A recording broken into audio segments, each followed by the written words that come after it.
नमस्कार। आप देख रहे हैं स्पेशल कवरेज न्यूज। मेरे साथ हैं वरिष्ठ पत्रकार आदरणीय मीनू जैन जी। मीनू जी का बहुत बहुत स्वागत, बहुत बहुत अभिनंदन। दरअसल भाषा का स्तर गिरा, अब महिला पुरुष का स्तर गिर गया। धीरे धीरे अभी जाने किसके कितने स्तर गिरेंगे। भारतीय जनता पार्टी की एक सांसद हैं, नाम है कंगना रनौत। उन्होंने, मीडिया ने जब उनसे पूछा कि छात्र आंदोलित हैं, तो उन्होंने कहा ये गटर जनरेशन है। और इस गटर जनरेशन पर बाबा रामदेव ने कहा कि उनका दिमाग गटर हो गया है। अब जो आज उन्होंने कहा है, एक महिला ने जो कहा है, वो बहुत खतरनाक शब्द प्रयोग किए हैं। उन्होंने कहा बाबा मेरे बेडरूम की तरफ ना झांके, वो एक फ्रॉड है। उन्हें सुप्रीम कोर्ट ने लताड़ लगाई है, वो घटिया इंसान है।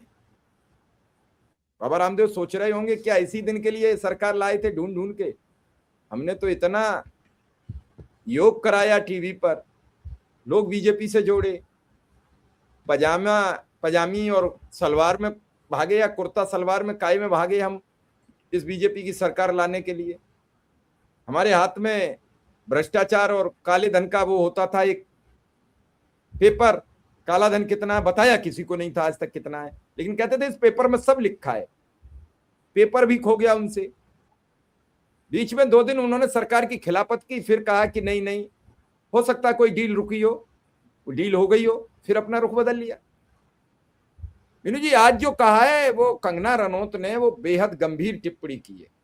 एक महिला होकर एक अविवाहित बाबा के ऊपर ये टिप्पणी करना बहुत गंदगी बात मानेंगे क्या? सनातन पर इसका कुछ असर पड़ेगा? मैं तो ये समझने का प्रयास करता हूं, जो सनातन सनातन दिन भर चिल्लाते हैं, उन पर भी कुछ असर पड़ेगा? मीनू जी जी, देखिए सनातन के हिसाब से तो देखा जाए अगर, तो रामदेव और कंगना दोनों ही गलत रास्ते पे हैं मेरे हिसाब से तो।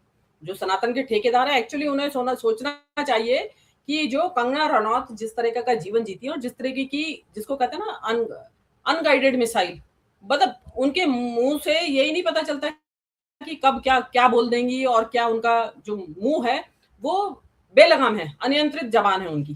तो कंगना रनौत जो है एक जो पॉलिटिशियन के तौर पे इसको लाया गया है, तो उनको जिम्मेदारी के साथ, सांसद है आखिरकार वो, और उनको क्या है कि उनको जो मर्जी आया, वो अहंकार में इतना रहती है, उनको लगता है कि बस मोदी जी की जो माउथ पीस मैं ही हूँ, जो मैं कह रही हूँ वो समझिए मोदी जी ने कहा है। उसके चक्कर में वो अनाप शनाप बोलती रहती है। अभी जैसे जेनजी को उसने गटअप के बारे को बोला, वो कांग्रेस के ऊपर राहुल गांधी, प्रियंका और इन सबके ऊपर इसी तरीके की वो कटाक्ष करती रहती है।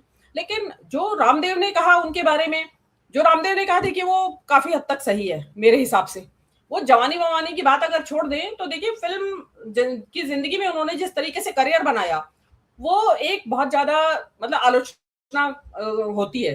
फिल्मों की कास्टिंग काउच के बारे में सब दर्शक हमारे जानते होंगे, तो वो उस कास्टिंग काउच से होके गुजरी है, एक बार नहीं अनेक बार। मतलब क्या उनके दिमाग में ये सवार था, मुझे तो फिल्म हीरोइन बनना है। और वो आज जेंजी को देख कि गटर जनरेशन बोल रही है। वो 15 साल की उम्र में खुद घर से भाग गई थी, पढ़ाई छोड़ दी, बोली मैं नहीं पढ़ूंगी। उनके फादर ने कहा नहीं पढ़ना पड़ेगा, तो घर से भाग गई।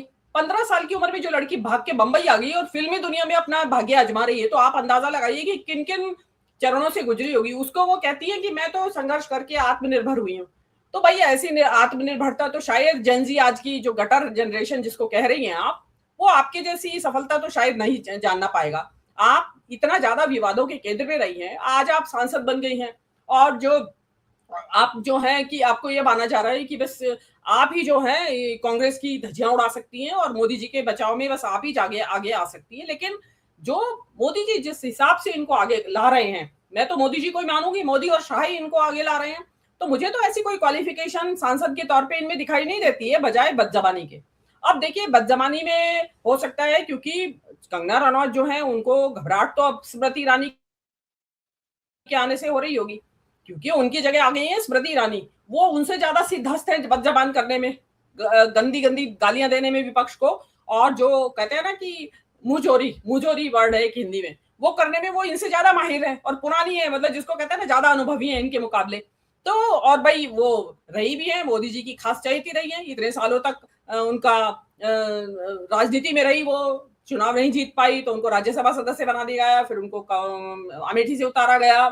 उसके बाद वो लास्ट अल्टीमेटली वो निर्वासन झेल रही थी, क्योंकि अमेठी से एक बहुत ही आराम से एक नेता से हार गई वो। मोदी जो राहुल गांधी के जो पीए थे, उन्हीं मतलब जो उनका चुनाव प्रचार वगैरह या उनकी जो है उनकी जो कॉन्स्टिट्यूएंसी उसका देख रेख करते थे, उनसे हार गई। तो चाहती पिछले 3 साल से वो एक तरह से कहिए राजनीतिक बियाबान में घूम रही थी। अब वो वापस आ गई हैं। वापस आने का मतलब अब कंगना का जो एक गद्दी थी, जो जिसपे वो शोभायमान थी, उस पे उनको लग रहा है कि मेरी गद्दी खतरे में है, तो इसलिए जो भी सामने से वार आ रहा है, समझिए रामदेव का जो वार आ रहा है, वो रामदेव के ऊपर इन्होंने जो वार किया उसमें भी आंशिक सच्चाई है। क्योंकि रामदेव जो बोलते हैं, जिस तरीके की दवाइयां कोरोनिल और ये और वो दुनिया भर का विवादास्पद टिप्पणियां करते रहते हैं, तो इससे ये एक चीज तो ये जाहिर होती है शिव कुमार जी कि मोदी और शाह का पार्टी के काडर के ऊपर, पार्टी के नेताओं के ऊपर नियंत्रण खत्म हो चुका है। सब छोटे कारतूस की तरह है, इधर उधर जिसके जो जी में आ रहा है उधर गोलियां जला रहा है, उधर अपनी तलवारें भांज रहा है। आप देखेंगे कि ये तलवार भांजने का जो सिलसिला चल रहा है, ये इतना भयानक चल रहा है कि आप देखेंगे यूपी में देखिए देखिए ये कमियां हैं आपके शासन प्रशासन में, यूनिवर्सिटीज में ये कमियां हैं, वो पूरी लिस्ट बना के ले जाती हैं कि आपके यहाँ ये कमी है, ये कमी है। और उन्होंने मतलब एक नहीं कई बार योगी जी की आलोचना की है, योगी प्रशासन की, जिसमें कि बीजेपी खुद वो राज्यपाल हैं भेजी हुई और बीजेपी की नेता रही हैं, और वो अपने ही भाजपा के मुख्यमंत्री के राजकाज की आलोचना कर रही हैं। अब समझ में आ रहा है कि आनंदीबेन रूठ के चली गई हैं लंबी छुट्टी पर यूपी में। आनंदी यूपी में रूठ के चली गई हैं। अब उसका ये नहीं पता है कि वो वापस आएंगी या उसकी जगह कोई दूसरा लेने वाला है आनंदीबेन की जगह। तो जो राजनीतिकों में तो चर्चा ये हो रही है कि जो आनंदीबेन गई हैं उसका मतलब ये है कि कुछ ना कुछ ऊपर खटपट है। क्योंकि देखिए आप जो यूपी में अब जो बीजेपी का जो केंद्रीय नेतृत्व, उसने वहां पे में 2 नए लोगों को बैठा दिया है। उसमें माना जा रहा है कि वो अब यूपी की राजनीति को साधेंगे अमित शाह के साथ। तो उसमें हो सकता है क्योंकि अमित शाह की आनंदीबेन से नहीं पड़ती और आनंदीबेन की योगी से नहीं पड़ती। तो ये जो चीजें जो चल रही है, ये जो लेकिन आनंदीबेन और योगी का जो संघर्ष खुले में आने, तो हो सकता है कि योगी ने ऐतराज जाहिर किया हो और कुछ नए जो है उखाड़ पछाड़ की तैयारी हो रही हो। तो इससे पहले कि कुछ नई उखाड़ पछाड़ हो, कोई नया पब्लिक में नया मसला आए, तो उन्होंने कहा है कि भाई आप छुट्टी पे चले जाओ, देखते हैं शायद आप चली जाओगी तो यहाँ पे शांत हो जाएगा जो भी झगड़ा है। दूसरा आप उत्तर प्रदेश में वहां देख रहे हैं, मध्य प्रदेश में शिवराज सिंह चौहान और उनका आपस का झगड़ा। आप यहाँ बांकीपुर में देख लीजिए, सीट हार गई जो नितिन नवीन पार्टी के अध्यक्ष की जो सीट थी, विधानसभा सीट, वो हार गई। ये एक अपने आप में बीजेपी के राज में ये कोई अनहोनी से कम नहीं है, नितिन नवीन की सीट हार जाना। ऐसी वो दतिया की सीट हार जाते हैं, वहां भी कह रहे हैं कि वहां अंदरूनी राजनीति जबरदस्त, मध्य प्रदेश में बहुत एक दूसरे के ऊपर गोबर फेंका जा रहा है, छीटाकशी हो रही है। तो ये सारी चीजें हैं। और उधर संघ के ऊपर जो है दुनिया भर के आक्रमण हो रहे हैं। आप देखिए देश के अंदर भी और देश के बाहर भी। अभी आपने नया देखा होगा कि कर्नाटक में विधेयक लाया जा रहा है कि भाई जो भी सार्वजनिक जगह है उसमें चाहे सड़कें हो, पार्क हो, मैदान हो, कोई भी जगह हो, उसमें कोई भी व्यक्ति वहां पे इस तरह की सभाएं, इस तरीके का प्रतिदिन उसका उपयोग नहीं कर सकता जब तक कि वो सरकार को की परमिशन ना ले। मतलब सरकार का, पुलिस का एक साधारण सा एसआई भी उसका बगैर वारंट इशू किए गिरफ्तार कर सकता है ऐसे आदमी को। तो ये कहा जा रहा है कि ये आरएसएस की जो शाखाएं मैदानों में लगती हैं, स्कूलों में लगती हैं, और शाखा का जो ये पथ संचालन होता है सड़कों के ऊपर, तो उसके लिए ये कानून लाया गया है इनडायरेक्टली। हालांकि उसमें संघ का नाम नहीं लिया गया है, लेकिन सब जानते हैं कि कर्नाटक की सरकार और खासकर प्रियांक खड़गे किस तरीके से हमलावर है कांग्रेस सरकार के ऊपर, इसके संघ के ऊपर। तो वहां पे आप देखेंगे कि वहां पे उनको एक और उनका एक नया मोर्चा गया, और इधर जेनजी ने जीना हराम कर रखा है मोदी जी का। आपको एक खबर और दे देते हैं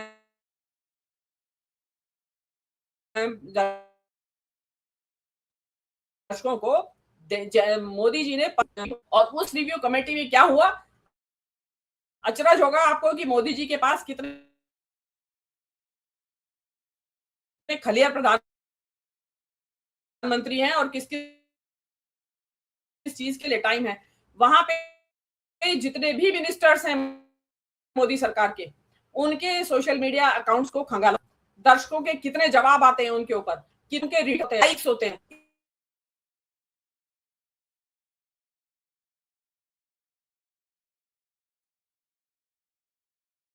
भी जो मंत्री हैं उन्हें ये कहा है कि भाई सब लोग संवाद स्थापित किया जा सके। और मोदी जी ने खुद आखिर इंस्टाग्राम पे उनको स्वाद चख लिया कि जेनजी ने कितना कुछ तकनीकी व्यवधान आ रहा है, लेकिन उससे पहले हम मोदी आपको जी के जो व्यवधान आ रहा है, और जैसे ही अभी दोबारा मीनू जी आएंगे हम आपको उनकी बात सुनवाएंगे कि ये खबर उसी का हिस्सा है कि एक्ट्रेस और बीजेपी सांसद कंगना रनौत ने योग गुरु बाबा रामदेव की टिप्पणी पर भड़कते हुए कहा कि बाबा जी मेरी जवानी या बेडरूम के बारे में सपने मत देखिए। दरअसल कंगना ने बाबा रामदेव की उस टिप्पणी पर प्रतिक्रिया दी जिसमें उन्होंने कंगना के जनरेशन गटर वाले बयान को लेकर कहा था कि ये बड़े दिमाग की निशानी है, ये बिगड़े दिमाग की निशानी है। कंगना ने इंस्टाग्राम स्टोरी के जरिए बाबा रामदेव पर पलटवार करते हुए लिखा, बाबा जी मेरी जवानी या बेडरूम के बारे में डे ड्रीम मत कीजिए। कोई अफवाह सिर्फ अफवाहों और गॉसिप के आधार पर ही ऐसा सोच सकता है। कम से कम मुझे कभी सुप्रीम कोर्ट से झूठे या फर्जी मेडिकल दावों की लेकर फटकार नहीं लगी है, इसलिए मुझे चरित्र का पाठ मत पढ़ाइए। आपका चरित्र जैसा भी है मेरा उससे कहीं बहुत बेहतर है, यहाँ कोई फ्रॉड नहीं मिला है।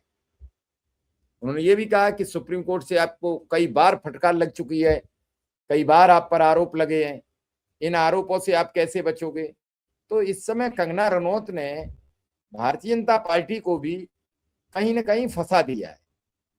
बार बार ये जो पोजीशन आ रही है, जो पोजीशन दिख रही है आपको, ये सब सवाल खड़े करती है। वो उनकी जब खबर लगी तो क्या लिखा गया, खबर भी तो बड़ी अजीबोगरीब लिखी गई है। मेरी जवानी पर या बेडरूम के बारे में सपने मत देखो। बाबा रामदेव के बयान पर कंगना रनौत भड़की, बोली मेरा चरित्र आपसे बहुत बेहतर है। अब आप सोचिए एक महिला एक्टर किस तरीके का आरोप लगा रही है, क्या क्या घटिया बातें कह रही हैं। होता क्या है, दरअसल समाज में जब कुरीतियां व्याप्त हो जाती हैं तो फिर किसी का कोई बयान का, किसी की बोलचाल का कोई असर नहीं दिखता है, ना ये समझ में आता है कि आदमी कहना क्या चाहता है। बार बार इन सब चीजों से कई चीजें बिगड़ जाती हैं और उन बिगड़ी हुई चीजों को संभालने में थोड़ा वक्त लगता है। अभी जो कंगना की स्थिति है वो बड़ी अजीबोगरीब है। मीनू जी जरा आप अपना कैमरा ठीक करिए, थोड़ा सा वो रोटेट नहीं हुआ है तो जी। तो वही चीजें हैं जो बड़ी गंभीर हैं।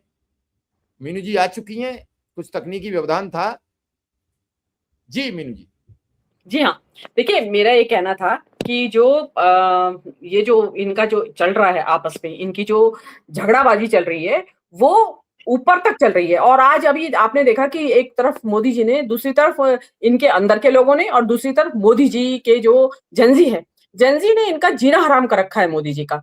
और उसमें मोदी जी जो है उन्होंने कल एक मीटिंग बुलाई, उसमें मीटिंग में बड़ा अजीबोगरीब काम हुआ जो कि आप सभी लोग देख के सुन के हैरान रह जाएंगे। उसमें ये काम हुआ कि ये जो मंत्री हैं उनके सबके सोशल मीडिया अकाउंट्स खंगाले गए कि भाई आप कितनी बार तो सोशल मीडिया पे आते हैं, कितना आपका एंगेजमेंट है, कितने लाइक्स आए, क्या कमेंट हो रहा है आपका। देखिए प्रधानमंत्री के पास इतना खाली टाइम है और ये देखा गया है कि कौन मंत्री सबसे ज्यादा इंटरेक्ट कर रहा है सोशल मीडिया पे दर्शकों के साथ। तो अब ये देखिए मंत्रियों को अब कुछ और काम धाम तो है नहीं, मोदी जी ने काम धाम पे लगा दिया है। आपने देखा भी होगा, उन्होंने एक आदेश जारी किया था कि इंस्टाग्राम पे आइए सब मंत्री, और वो खुद भी आए थे। उन्होंने देख लिया, अपना स्वाद चख लिया। अब मोदी जी के मंत्री आके अगर जनजी को चिढ़ाएंगे कि आएंगे तो जनजी और चिढ़ेगा और दुगनी उससे प्रहार करेगा। अब मोदी जी ने, क्योंकि इंस्टाग्राम जो उनके सोशल मीडिया अकाउंट जो खंगाल रहे हो आप मंत्रियों के, तो आप ये देखिए कि मोदी जी को ये चीज पहले पता नहीं चली। इससे ये भी पता चलता है कि अमित मालवीय किसी तरह की भी रिपोर्टिंग या किसी भी तरह का सहयोग मोदी जी के साथ नहीं कर रहे थे। इससे ये भी पता चलता है, और इसलिए अमित मालवीय हटाए गए। और अमित मालवीय का खबर आ रही है कि अंदर में भी बहुत संघ और अमित मालवीय की भिड़ंत थी। संघ के जो रतन शारदा हैं वो मोदी इसके अमित मालवीय के पीछे पड़े थे। सुब्रमण्यम स्वामी भी अमित मालवीय के पीछे पड़े हुए थे। तो जो संघ के लोग हैं उनका ये कहना था कि ये अच्छे से डिफेंड ही नहीं कर रहा है संघ को और भाजपा को, और संघ को तो खासकर। तो उन्होंने जो ये जेनजी आंदोलन हुआ उसके दौरान उन्होंने बताया कि बजाय आप कांग्रेस जब बजाय अपनी पार्टी के बारे में बात करने के आप उसकी मिसहैंडलिंग कर रहे हैं, उल्टी आपने एक जो सोशल मीडिया हेड को जैसे करना था। तो मोदी जी क्या है कि बहुत बड़ी कुचक्र में फंस गए हैं एक तरीके से। उनका अब जो है जिस तरीके जो कहते हैं ना लाख जतन कर रहे हैं वो कि ये भी कर लूं वो भी कर लूं, लेकिन सब बात उल्टी पड़ रही है मोदी जी को। तो अब मोदी जी जो है इधर से अब ये नया चक्कर शुरू हो गया है, आनंदीबेन चली गई है, उधर से कंगना रनौत और रामदेव लड़ रहे हैं। और देखिए कंगना रनौत और रामदेव दोनों बदजुबान हैं, और आप ये मत मानिए कि ये लड़ाई यहीं चुप थम जाएगी, क्योंकि रामदेव जो है मोदी जी के कंट्रोल से अब चले गए हैं बाहर। तो वो तो जो उनको मर्जी आएगा वो जवाब देंगे कंगना को। और कंगना जो है वो एक तो स्मृति के आने से चिड़ी हुई है, और दूसरी वो खुद को पटरानी समझती है कि मुझे तो कोई रोक ही नहीं सकता। अब आपने ध्यान होगा इसने मोदी जी को अल्फा मेल बोला था कि हमारे मोदी जी तो अल्फा मेल हैं। अल्फा मेल, उसको ये नहीं पता कि अल्फा मेल का मतलब क्या होता है। ये इतना आपत्तिजनक ट्वीट था कि जो नड्डा जी थे उस टाइम, जेपी नड्डा इनके अध्यक्ष, उनको पर्सनली इससे आके अपील करनी पड़ी थी और इसको हटवाया गया था इस ट्वीट को कि ये क्या लिख रही हैं आप। अल्फा मेल का मतलब ये होता है कि जो कई स्त्रियों के साथ संबंध बनाता है। तो वो उन्होंने कह दिया, और वो मोदी जी को बता रही थी कि वो तो बड़े माचो हैं, बड़े मर्द, बड़े कट्टर मर्द हैं वो तो। लेकिन वहां वो जो लिख रही थी उसको यही नहीं समझ में आया कि मैं क्या कह रही हूँ, देश के प्रधानमंत्री के लिए किस शब्द का मैं इस्तेमाल कर रही हूँ। तो वो एक जिसको कहते हैं वो बेलगाम एक उसकी जबान है, तो वो क्या बोल देगी, किस वक्त क्या बोल देगी, वो किसी को पता नहीं है। अब मोदी जी की पता नहीं क्या मजबूरी है कि जो उसको बर्दाश्त करते रहते हैं, या उसको सांसद बनाया गया, पता नहीं किस मजबूरी के तहत बनाया गया। भाई ठीक है, फिल्म अभिनेत्रियां तो बहुत सारी हैं, बहुत सारी आई गई, कंगना से भी बहुत ज्यादा खूबसूरत और प्रसिद्ध हैं, लेकिन कंगना पता नहीं, वो तो मोदी जी बता सकते हैं कि क्या खासियत है कंगना के अंदर। लेकिन जिस खासियत की वजह से जिसकी वजह से इनको लाया गया था और स्मृति ईरानी को रिटायर किया गया था कि अब ये स्मृति ईरानी की जगह लेंगी, वो काम कंगना ठीक से नहीं कर पाई है, मोदी जी के लिए वो ठीक से नहीं कर पाई है। तो अब जो है जो मोदी जी जो कह रहे हैं, और वो क्या उसको एडमॉनिश करते हैं, कंगना को डांट लगाई जाती है, चुप कराया जाता है, ये मुझे नहीं पता है, अभी भविष्य के गर्भ में है। लेकिन रामदेव जो है वो आपने देखा होगा कि उनका भी जबान के ऊपर नियंत्रण नहीं है। रामदेव ने, आपको ध्यान होगा कि अभी किसी ने पूछा था कि भाई आप तो ये कह रहे थे कि पेट्रोल $40 $40 और पेट्रोल सस्ता हो जाएगा मोदी जी आएंगे, तो अभी तक तो कुछ हुआ नहीं और उल्टा महंगा ही महंगा होता जा रहा है। तो उन्होंने कहा तू क्या मेरी पूछ पाड़ लेगा, उन्होंने पत्रकार को ये जवाब दिया था। तो उनका तो क्या है कि वो दोनों ही मोटर माउथ है। और देखिए जब इस तरीके का जब केंद्रीय नेतृत्व का कंट्रोल कमजोर पड़ता है, तो तब इस तरह के जो तत्व होते हैं जिनकी जबान पे जबरदस्ती कंट्रोल लगाया गया हो अनुशासन के द्वारा, उनकी जबान खुलने लगती है। और फिर वो खुलेगी तो किस हद तक जाएगी, किस हद तक वो बकवास करेंगे, क्योंकि बेलगाम जबान वाले लोग ये नहीं देखते, जिस टाइम वो जब बकवास करने पे आते हैं तो उनको ये नहीं रहता कि हमारा पद क्या है, कि वो नहीं समझेंगे मैं सांसद हूँ, वो ये नहीं समझेंगे कि मैं गुरु हूँ। अब भाई योग गुरु है, उनको अपना योग देखे ना, वो योग गुरु के बजाय लाला रामदेव बने हुए हैं आजकल। तो अब लाला रामदेव तो लाला वाली भाषा बोलेंगे, अब उनको भी चुप नहीं करवा पा रहे हैं। आप ये देखिए कि कोई किसी तरीके का कहीं से उनको कोई डांट फटकार, या उनके जैसे आईटी ट्रोल वगैरह आ जाते हैं ट्रोल करने, वो रामदेव को ट्रोल कोई नहीं कर रहा है, सब चुप लगाए बैठे हैं। और जो हम लोग हैं, जो हम लोग लाते हैं जनता तक, अदरवाइज तो कोई किसी को पता भी ना चले कि अंदर क्या अखाड़े में कुश्ती हो रही है जबरदस्त।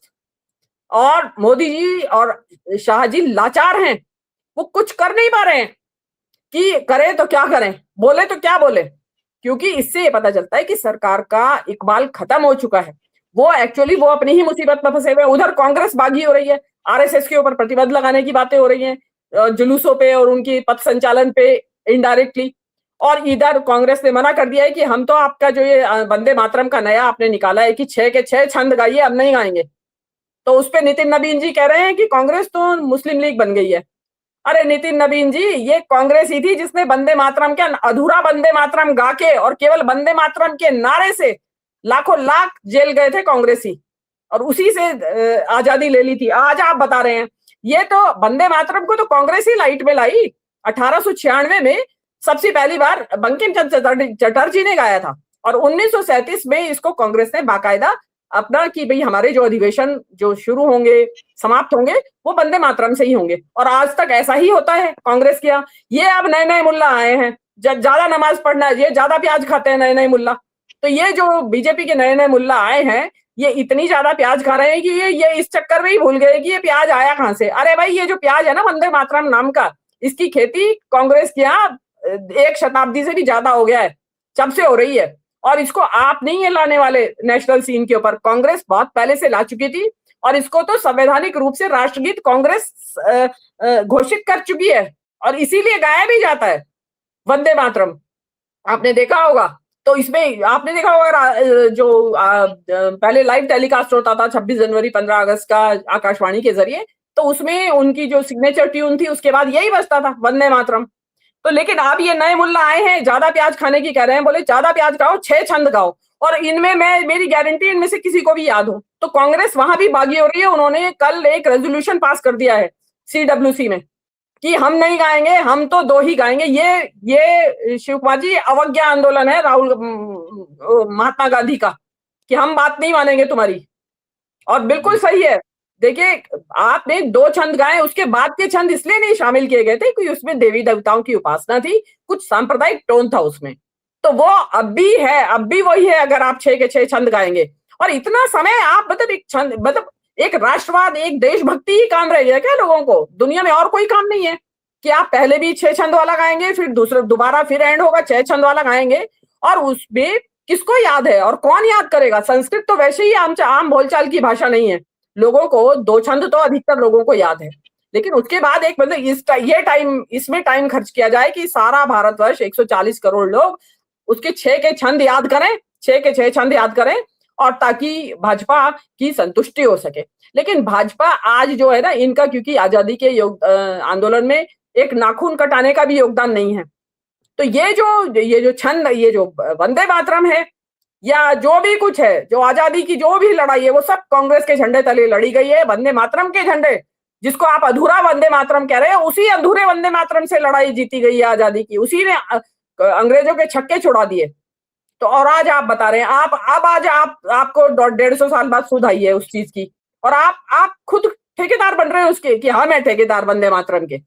तो इस गलत फहमी में मत रहिए। और अब जो जेनजी है ना, वो जो जिस तरह की ये बात आप कर रहे हैं वंदे मातरम की, उन्होंने सब पढ़ लिया होगा फटाफट गूगल पे कि क्या है ये वंदे मातरम नाम की बला, कि कब शुरू हुआ, किसने शुरू किया, क्या है इसकी वजह, जो कांग्रेस कह रही है हम दो ही स्टैंजास गाएंगे।